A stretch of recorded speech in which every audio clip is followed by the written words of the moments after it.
Fisher, for your wonderful introduction there. I appreciate that. And good evening, ma'am. I'm just going to go over real quick the key concepts that I'll discuss today. We'll go over and understand the key concepts and data related to English language learners. We'll develop some strategies for these students. We'll explore MTSS, which is a framework to support them, and then we'll understand and provide supports for students with individual education plans. Those are the students that are going to be in your special education subpopulation. So those are the topics for today. Let's get started. So what's the difference between neurodiverse and neurodivergent? So I am going to just kind of break that down quickly because we're talking about neurodivergent students today, but I want to make sure I make the distinction with us on this. Neurodiversity just simply refers to folks who have natural differences. We're all different, all of our brains function differently. And it just kind of highlights the natural value of our diversity and the way we think. That's just the typical person. Now, neurodivergent is different in that this describes individuals with actual brain differences that different from what we consider to be typical. Those are going to be your folks with autism, ADHD, dyslexia, a diagnosis, a cognitive diagnosis. So that's the difference. So just make sure we understand that today we're talking about neurodivergent students and not necessarily the neurodiverse student. All right. Moving on. So I love this quote by Laura Lenz because it is talking about a way to approach our students. So when you point out student strengths, they grow in confidence. They know you see them, you see the whole individual, not just an empty vessel that needs to be filled with your knowledge. I love that because oftentimes what happens is English language learners who are dual coded with special education, oftentimes we think of all the things that they can't do and not necessarily the things that they can do. So we want to approach them in focusing on what they can do. All right. So here are 7 steps. We call it 7 steps to a language-rich interactive classroom. These are a powerful tool to use in the way that you can use sentence stems, turn and talk in the classroom. It's an easy way to incorporate that into your lessons. Oftentimes, you want to make sure that you kind of focus on one at a time because it can get a little confusing if you try to do more than one. What I did is I just kind of focused on maybe step 1. And after I got really good at that, I started to incorporate more steps into my classroom. And it's always a good idea to kind of put this poster on the wall too, just kind of as a reminder for you and your students. All right.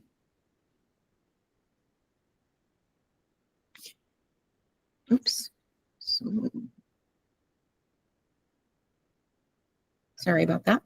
All right, so we're going to watch a really quick video here on the importance of English language learner strategies. We're just going to kind of put ourselves in the place of our friend here, Moises. And as you watch this quick video, I want you to consider what would have been some helpful strategies for him. And then we'll talk about it after the video's done. Take a look.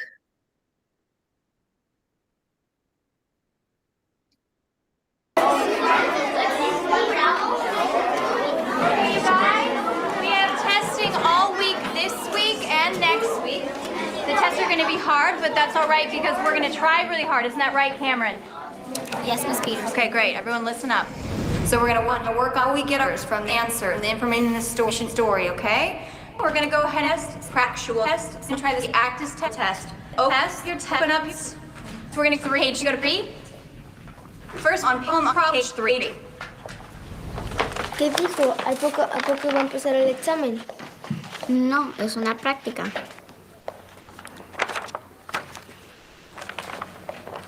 We're going to take notes from the story and we're going to turn it into a math problem and we're going to walk through it together, okay?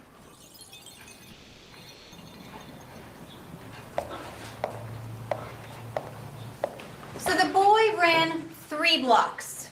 So everyone write 3 blocks. I didn't even know he was like a stranger. How long did it take him to run 3 blocks? Michelle? 6 minutes. Very good, 6 minutes. All right, so then we're gonna take 3 blocks and 6 minutes, ¿Por qué el niño right? corre con los bloques? ¿Qué? Sí, ¿por qué el niño corre con los bloques? No, Okay, so the corre 3 questions are gonna calles. go on to ask us, how long will it take him to run 20 blocks? What do we do? How many minutes is that per block? 8 minutes. Try and remember to raise your hand if you want to answer, okay? No, it's not 8 minutes. Michelle? 18 minutes? Nope, not 18 minutes. Yes, Enrique? 40? 40, yeah, very good. How'd you get 40? I don't know. You don't know? Well, 40 is the right answer. How did you get it? I forgot. You forgot. Okay. Does anyone know how we get 40?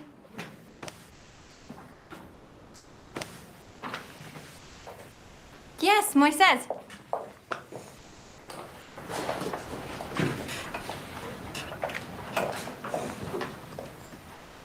¿40? Yep, that's right. Very good. Great. Can you tell us how you got that? 40? Yep, very good. But can you explain to the class what you did here, how you got that?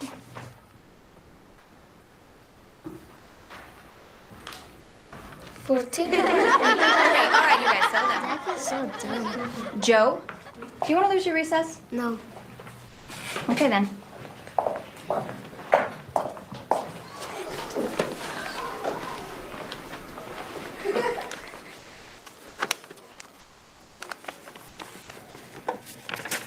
Thank you, Moises.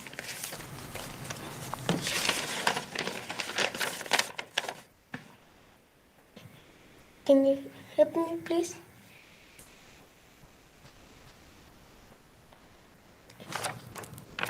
Can you take a walk with me? I don't want you to worry about the test, okay, Moises? Sí, estoy preocupado sobre el examen.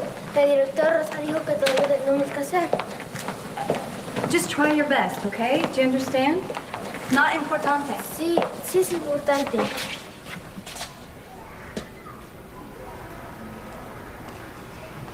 You're right, Moises. It is important. All right. So my take on that video with Moises and his math teacher is that we don't want to, as educators, let's not make the mistake of lack of language for lack of language proficiency. We don't want to mistake that for lack of engagement. It was clear that Moises knew the answer. He wrote it down. He just didn't have the language to talk about it. And he also knew that it was important. And so we want to make sure that we don't just assume that because they don't know the language as well, that they don't think it's important, or they're not engaged, or they're not motivated. So it's just a language proficiency, does not have anything to do with their academic achievement. So just keep that in mind. Let's move on. So as we're teaching these students, we want to take a trauma-informed approach. And what I mean by that is, in the current climate right now, educators may find themselves having to do certain things just to make the classroom a more enjoyable place for these students. We want to make sure that we're building those writing skills by providing often opportunities for them to write and use their voice. We want to give them choice. That is crucial for buy-in in the classroom, because especially with my kiddos, if they don't have buy-in, they're not doing it. The other thing is it gives them a way to express themselves and use their language more in a low stakes environment. And that's what we want. We want them to practice their proficiency. Some other things you can do is you can create some prompts that you can use over and over again. One of my favorite prompts to use is describe a time when. You can put any word after that. And students feel safe and they feel free to express themselves. And again, with the current climate, this is a really good way for students to use their voice. Right. So here's another strategy that you can use to get your language learners talking in the classroom. We call this the QSSA strategy. You can use questions, any open-ended questions with specific vocabulary. You can use signals, thumbs up. That's my favorite one. That's a really quick way to get a response from your students. You can use stems. Discussion stems, writing stems, these are all ways to structure the way that you want your student to speak. Students can share where you allow them to share with their peers. And that's important because it's in a reduced anxiety environment. It's not a test, or they're not being called on in front of everyone. Just them talking to their peers is another really good way for them to practice language. And then finally, it's another good way for you to walk around as a teacher and assess and listen to the conversations. You can call on students. It's a really good way to get some good data. All right. Moving on. Another strategy that I love, interactive word walls. You may recognize the tall person in the video there. That's me. And I'm with a few of my students. What we were doing there, we were closing out the unit. And I know that we were discussing an expository essay. And I recently, now interactive word walls, it's a great tool. It's a great way for students to be able to see the information that they need that we're talking about in the lesson. I did want to just kind of make mention of an article that I recently read though, because it talked about the do's and don'ts of classroom decorations, because I often wondered how far we go with that. And some teachers take it as far as they can. And some teachers not so much. I'm sort of in the middle, but apparently there is research on this. So what they say is about 20 to 50% of your walls should be clear. And what that means is it shouldn't just be bare walls. Obviously, the students need something to use to anchor their learning. What they said is basically too much stimulus. I mean, students, they're fighting for your attention, right? Like if they got all this stuff on the walls and then they got to listen to you and they got to pay attention to the text, that's too much. So we want to make sure we minimize the amount of a stimulus that is interrupting with their brains, because it can be distracting. And you may wonder, so what should you put on your walls? I would err on the side of student work, specifically in the unit, to help them with what you're talking about in the unit.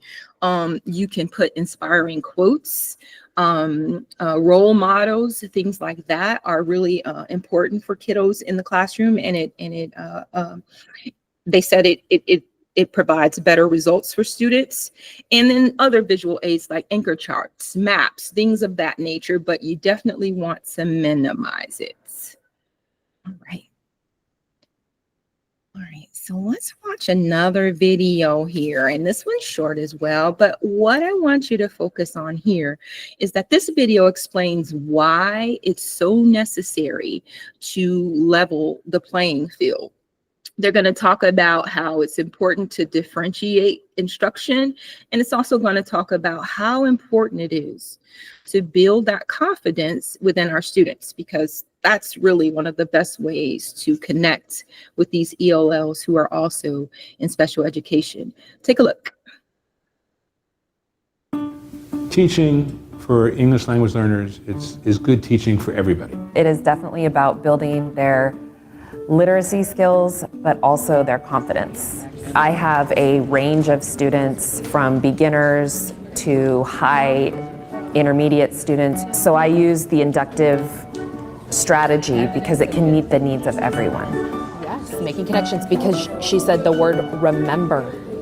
This makes me remember. The goal is to make the lesson accessible to all students. You want to see my picture? No, Dad. We don't like your picture. You do like or you don't like my picture? Oh, that makes me feel sad. Background knowledge is not just what students bring to the class from what they learned previously, but it's also providing students with the information they need to be able to access an upcoming lesson. Most of the students in my class actually speak 3 or more languages. Okay, English just doesn't happen to be one of them yet, so they're learning. Write it? Yeah, in Pashto or in Farsi. Fair is not equal, you know, and it's true with differentiation too. I mean, not everybody will get the same exact text or use the same strategy, but it's fair because you're meeting every student where they are and we're helping them progress to the next level. Okay. So he said he don't like it. Sometimes I pair students by same proficiency. Other times I might choose a more difficult text, but pair my beginners with a higher proficiency student. Red title, middle school, the worst years. An easy way to differentiate is to put videos at slower speeds. It's not just a list of strategies. It comes out of building relationships with students. When I was first learning Spanish, I was very scared. Creating an environment where students are willing to risk, where people can have a sense of humor. 2, 4. I teach English, not math. 2, 4. I think of differentiation more like a mindset than on Tuesday I differentiate. You're constantly thinking, how do I make this accessible to everyone? All right, last step. All right.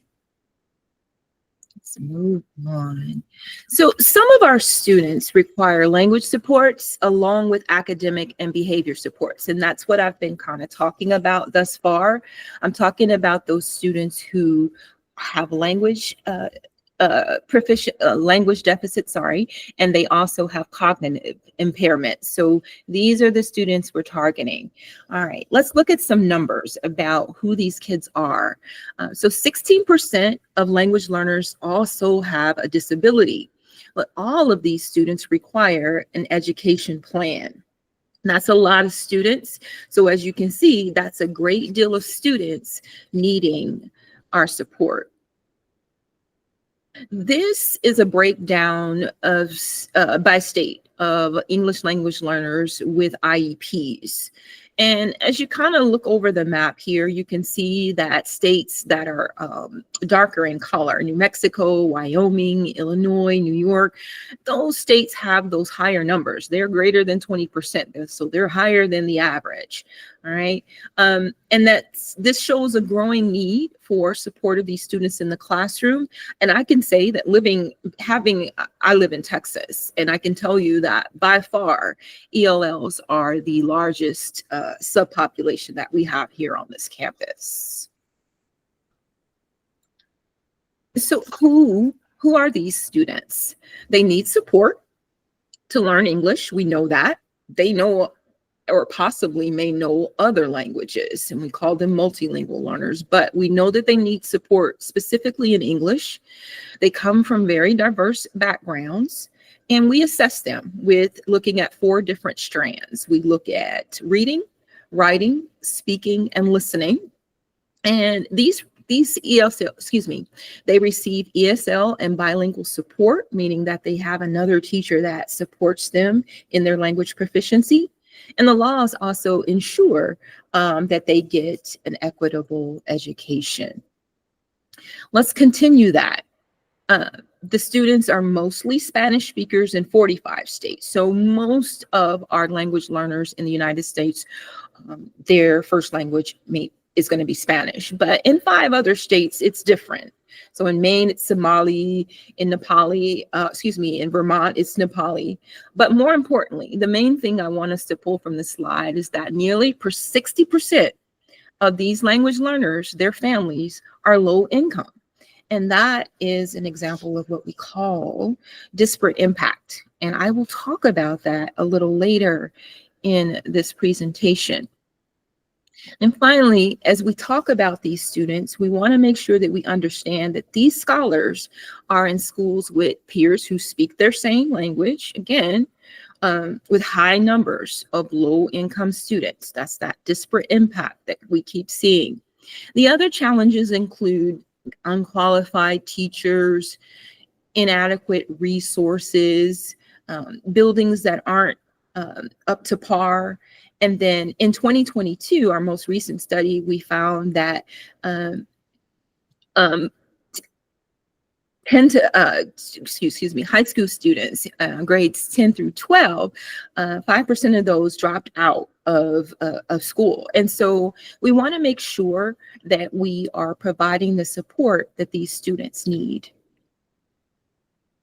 So here's the historical context here. There's the landmark law, Law versus Nichols in 1974. It basically tells us that the U.S. Supreme Court ruled that language cannot be a barrier to accessing education. Schools that receive any kind of federal funding, they must provide that support. And this case basically established the foundation for what we see today in bilingual policies.